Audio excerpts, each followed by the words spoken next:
Hello and welcome to the Glazier Nation podcast. My guest this week is Christof Babinsky. Christof is the managing director for ASB Glass Floor. I had done a video on their sports floor and I was fascinated by the product, so I was excited to get them on the podcast to chat about it. If you missed that video and you don't know what I'm talking about, imagine a basketball floor, but it's all glass, it's interactive, it's a video screen. My description probably doesn't do it justice. Check out asbglassfloor.com or look it up on YouTube. Regardless, it's a really cool product and it really highlights the capabilities of glass. I had a blast chatting with Christof, and I hope you enjoy the podcast. After 13 Glazier Nation podcasts, I've realized I never introduced myself in the intro. My name's John Spellman, and I'm your host. If you'd like to get involved with the podcast, either as a guest or through sponsorship, you can hit us on any of our socials at Glazier Nation Podcast. It will be read.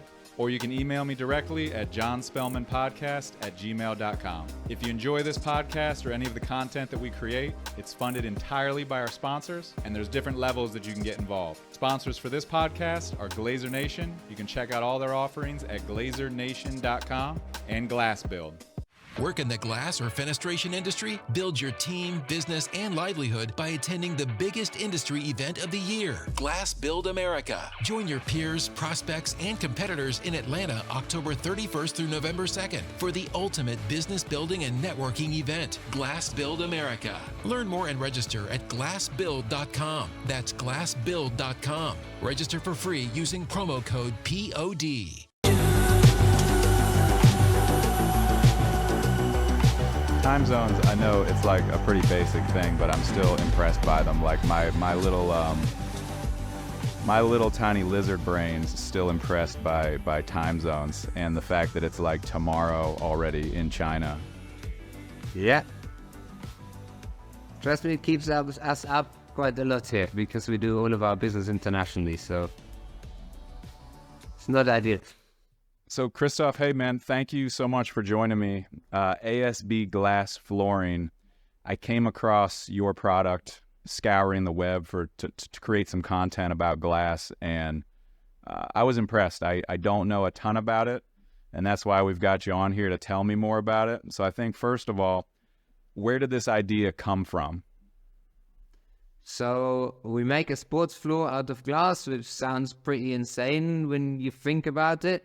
And it originally was my father's idea in 2006. He went to a trade fair for glass and glazing products, and he saw a guy walking over a sheet of glass, and the sheet of glass would bend about half a meter underneath him as the guy's weight was transferred across that sort of like flexible glass bridge. And then they started experimenting, and they created a glass board, which is 2 times 5 millimeter safety glass laminated together, and they realized it's about 1.8 times more elastic than a hardwood flooring board that is used for traditional basketball floors, for example. We realized that the glass can be about 1.8 times as elastic as a hardwood board traditionally used in manufacturing sports floors. And then from there on, we started looking into different mechanisms to provide the grip on the surface of the glass.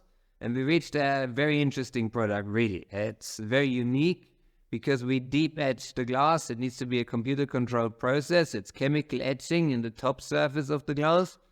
And that allows us to really penetrate the surface. When we have people walk over the floor with street shoes and high heels and so on, you will never see scratches, although the glass scratches, because the edging goes so deep.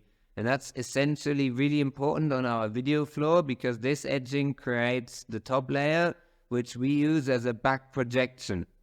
So we use the LED to create a back projection on the top layer, which is the edged glass.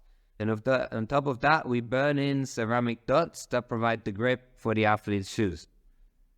And your product is solely used in sports flooring, or are there other applications for it? So our product is not only used for sports floors. We also have a brand called ASB Architectural, where we supply this to retail environments, presentations, store design, museums, quite a bit nowadays, and similar applications. And is that for flooring, or can be used for vertical walls as well?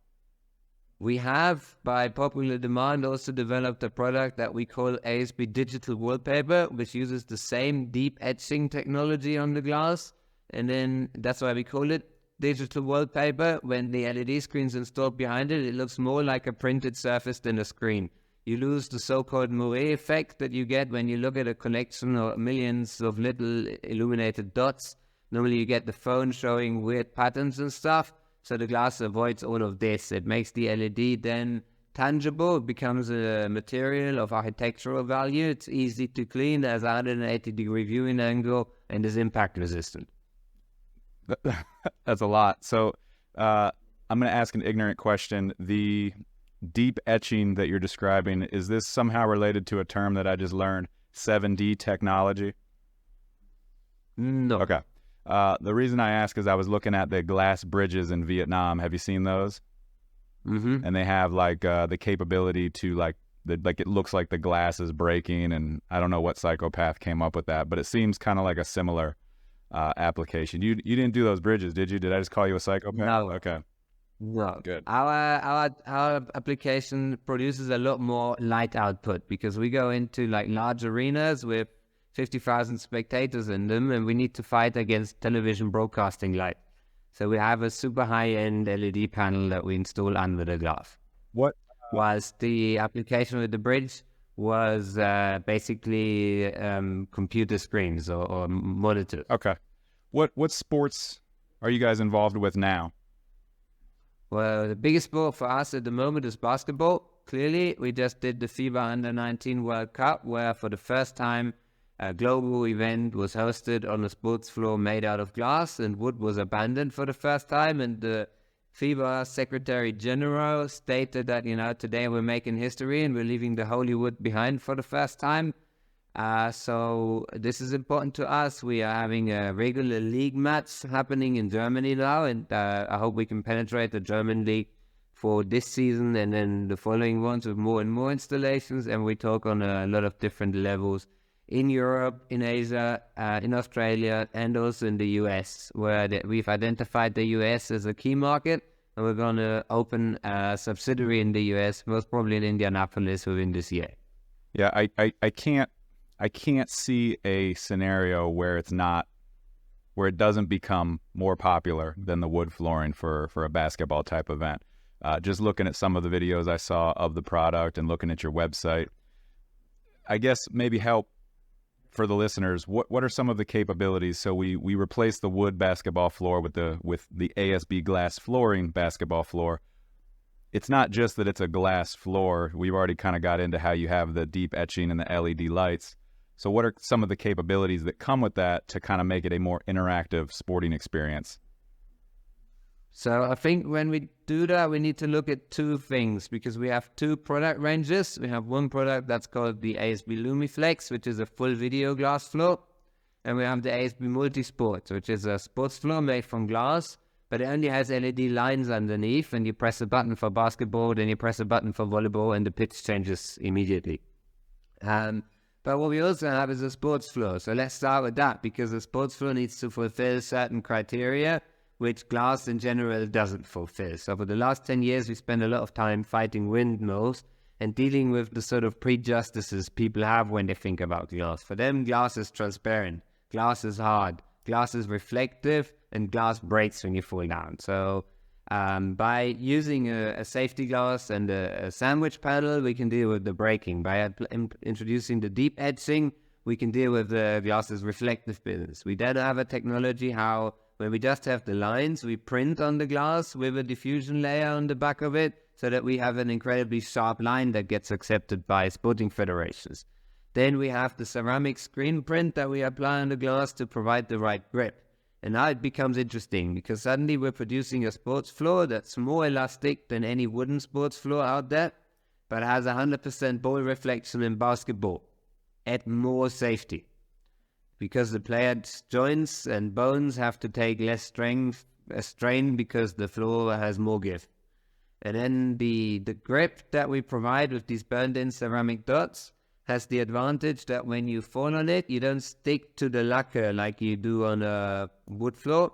So there's this effect of the skin burning is gone. So the athlete slides over the surface and gets back up, and he realizes his knee hasn't suffered any burn wounds because that effect doesn't apply to that floor. And then on the video floor, we have one last advantage, which is the floor is in general warm when you have the full LED underneath, which means that when a basketball player falls and you have sweat on the floor, that sweat clears by itself within about 30 seconds. And the water on the floor impacts the deep etching.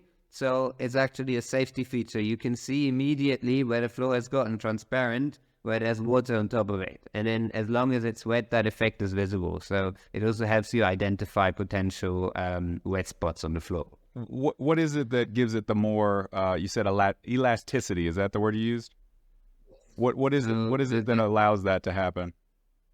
The glass itself is about 1.8 times as elastic as a wooden sports flooring board. And then we have a substructure built from 2 aluminum springs. So It's like, you know, how old cars had these leaf suspension systems. It's very similar to that. It's 2 metal-based springs that then support the bearings for the glass, and the glass itself is elastic. So when you have shock impact, the shock is actually transferred in 3 directions on a 2-dimensional plane. So that allows you to have very equal elasticity across the surface, and it absorbs more shock than a standard wood floor would.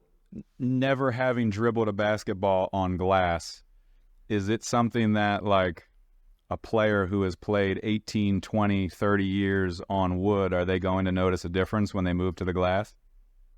When they first walk on it, blindfolded, they wouldn't notice the difference. Okay. It sounds the same, it feels the same to them. It's very funny seeing new players approaching the surface because they're very skeptical. They look at it, they try it for a little bit, and after a minute, you see the smile in their face. Okay. Because at the end of the day, they get excited by what the chances are with a full video floor, and they see the safety features that we've told them are really there and they're working.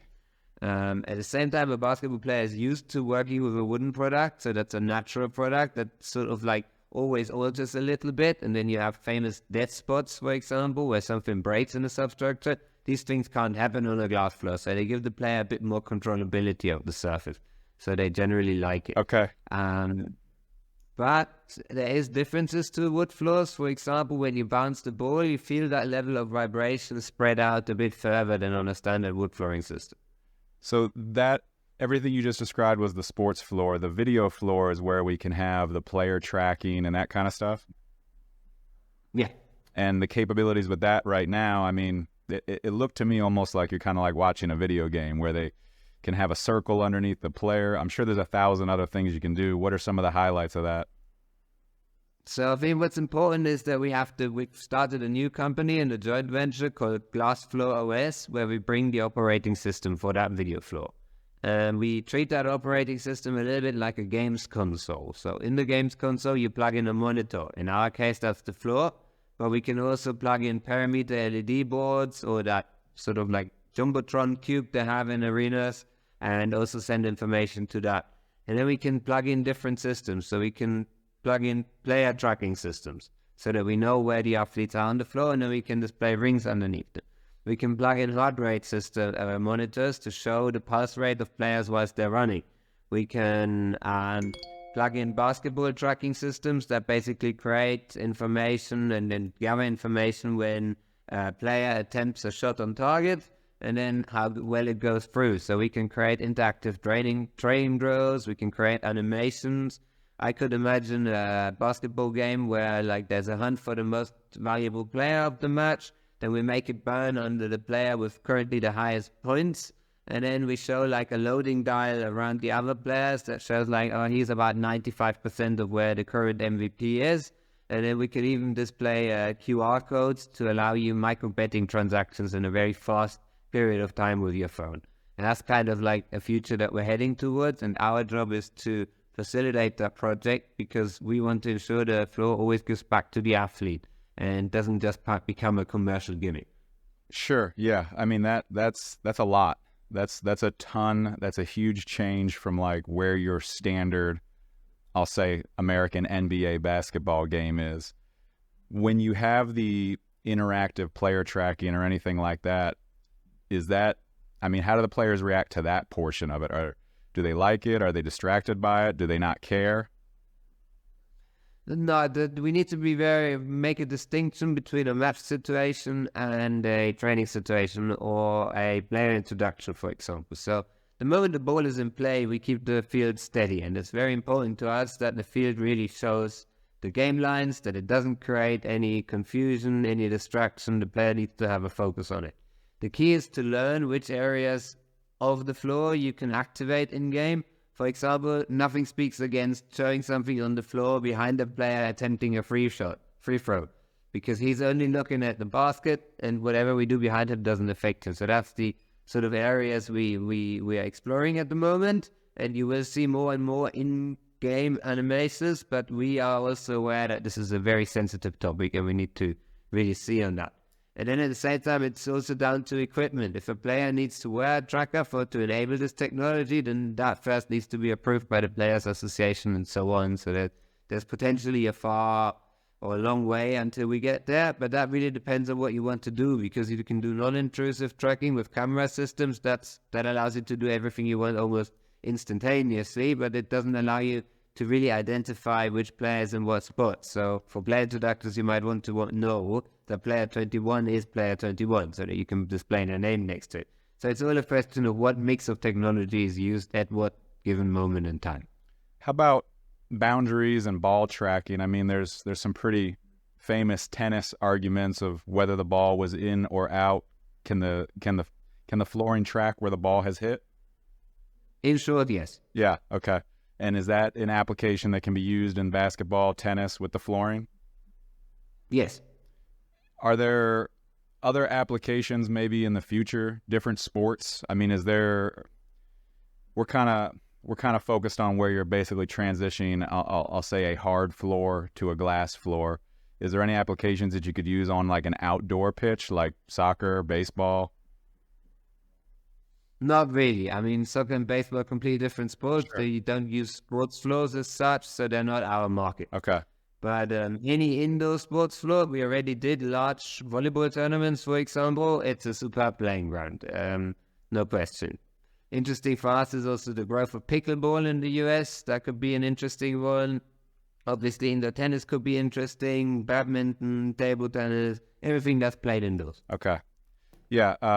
Soccer, and sorry, I should have called it football and baseball. That was a bit of a stretch, but I figured I'd ask because you've already opened my mind to a bunch of possibilities with this stuff. Now, when you are either working with a stadium or a sports organization, I'm sure cost is a huge hurdle. Is this something that is significantly more expensive than your traditional flooring? Obviously, there's a value to it. I'm not discounting the value, but kind of where does that range fall? It's tremendously more expensive than a standard wood floor. And we don't go give out prices like this. We build use cases with our clients, and that's how the floor sells. So in Germany, for example, we're a bit further ahead in terms of market penetration. And in Germany, it's the government institutions that want that floor because they've realized, okay, in terms of like longevity and maintenance cost, this is a lot more affordable. So we're actually investing in glass floors because they have that long lifetime and they have that low maintenance requirement. Then you have multi-purpose stadiums or arenas. They cost traditionally between 50 and 150 million US dollar investments. Now you run events in them. And if you have to change from a volleyball court to a basketball court to host 2 events on a weekend, then you lose a day. And with our product, you don't. And at that point, it pays for itself. Yeah. And then the most important point in the long run will be player healthiness. Because if you have a player out on injury, he still costs you the same amount of money as if he was playing. So if we can reduce injury rates with a safer flooring system, then that will pay itself, especially on top clubs, it would pay itself within a couple of months. Yeah, my brain kind of went to that with the cost too, is, especially when you get to America, NBA, the salaries those players make, for them to be sitting out, if there's an opportunity for them to still be playing because of your flooring. Yeah. It's even relevant on NCAA level. Yeah. These guys are really making enough money to really validate an investment in a healthy sports floor. Yeah, I think, like I said, like I led off with, and what I also mentioned in the clip that I made of your product is I don't see how this doesn't get further penetration, further acceptance. It just seems integrated with the way we're going in society of more interaction, more capabilities. I think it's cool, man. Yeah, that's why we are so set on the US as a key market for us. We think it's the right place and the right time now, and we're really looking forward to opening an office in the US this year. Yeah, the pickleball thing, where'd that come from? Well, pickleball originated in the US from the use of smaller space, and it's very interesting to see because we also observed the development of the paddle game. Don't know if you've heard of paddle tennis. Pickleball is predominantly done in the US, but what happened is that you have a couple of celebrities that have taken on pickleball from a federational side of things, and that helps the sport grow tremendously fast in America. So I see a bright future for pickleball in the next 5 years. Yeah, I don't know how much you know about our states over here, but I live in Florida, and there's a lot of retirees and old people, and it was a popular sport here already. And then all of a sudden, it's a super popular sport with everybody aged 20 to 45 all of a sudden. So, yeah, you've got a ton of future capabilities there. So, funny you mentioned you're from Florida because we have we're building the largest video floor in the world in Boca Raton. Okay, and what will that? What's the use for that? All sorts of sporting applications. Okay. Okay. It's going to open like late at the end of this year, I assume. Okay, so I can go check it out. Absolutely. Perfect. Christof, anything you want to throw out there in addition to your product? No, all good. It's been a pleasure having been on you, or you having me. Thank you. Yeah, I appreciate your time, man. You have a great day. Thank you. Same to you. See you, man. Bye.